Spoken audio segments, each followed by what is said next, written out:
Iginiit ng Peanut Gallery Media Network sa inilabas nilang statement na inosente ang kanilang founder na si Franco Mabanta. Isang malaking setup daw ang nangyari sa pangunguna ni dating House Speaker Martin Romualdez.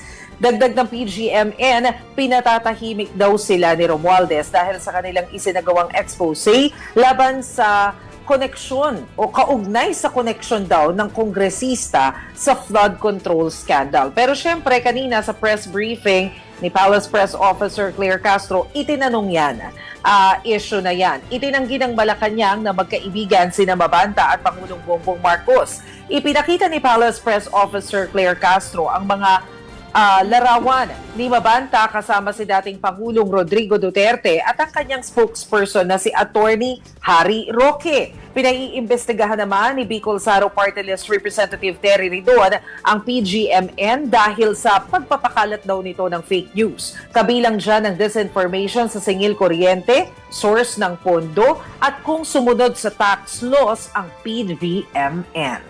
Ang naalala ko doon yung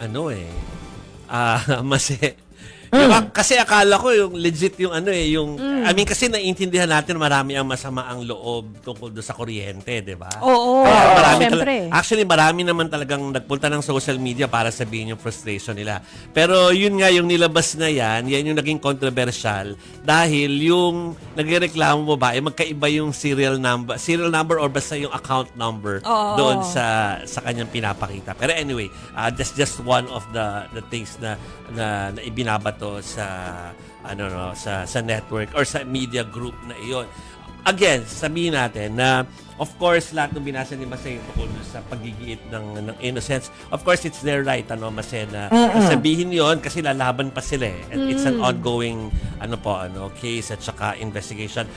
Okay lang na sabihin nila. Pero syempre maraming katanungan tungkol sa marked money na nagpasapasa ng kamay at na-trace. At saka yun nga, yung proseso ng paggawa ng report na hindi na dapat wina-warningan yung ginagawa mo ng expose. Medyo doon tayo nagkakaroon ng mga question.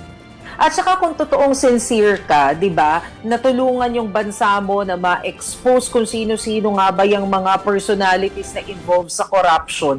I-reveal mo siya, 'di ba? Yes. Sa gayon maharap sila kung ano man yung penalty, ma-penalize sila kung ano man yung deserve nila na parusa. Hindi yung itatago mo para yumaman ka. Kasi anong pinagkaibo mo sa kanila kung ganun ka? Kasi usually ang persuasion mo kapag gumagawa ka ng mga reports, lalo na yung mga tipong expose na tinatawag sa media, it's about public service o yung tao yung iisipin mo na magbe-beneficio sa report mo, hindi anyone else. Ideally dapat ganoon, pero yan na nga. So diyan maki-question yan kapag lalo pang umusa dito, doon makikita yung doon pwedeng malaman yung persuasion ng mga tao. Pero ngayon alam mo kung ano pinakamainit na balita diyan. Hindi pala balita, pinakamainit na diskusyon ngayon sa social media ay yung laglaga na. Nako. Yung laglaga na. Ibig sabihin, nagtatalo-talo kung sino may mas malapit kay Franco Mabanta at kung sino yung hindi malapit kay Franco Mabanta. Pero bakit ba nagkakaroon pa ng ganun? Parang very obvious naman kung saan yung leanings ever since. Siguro baka ang pinagtatalunan nila ay kung sino yung mas malapit, kung ano yung relasyon, Pero wag na tayong magpatumpik-tumpik. Pareho naman niyang sinuportahan yung dalawang nasa Uniteam. Uniteam, Parang exactly. Given na yon. Kaya nakakatawa na may mga post pa yung iba na parang, hindi, mas malapit si ganyan. Diba? Come on. Wag na natin yung pagtalunan pa dahil given na kung nasaan yung yung leaning politically po nitong si Franco Mabanta. Ako din nung nakikita ko yung mga social media post kanina kung kanino ba mas close etong si Mabanta, kung kay FPRRD tsaka kay PBBM.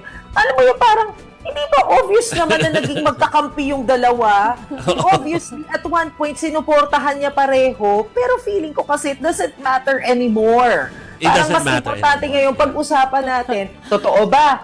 Ano ba yung expose na ilalabas niya supposedly? Totoo ba na nang extort siya? Yes. Hindi So mga ba? gano'n, parang dapat yun na yung pinagtatalunan, di ba? Hindi na yung kung Oo. sino yung malapit.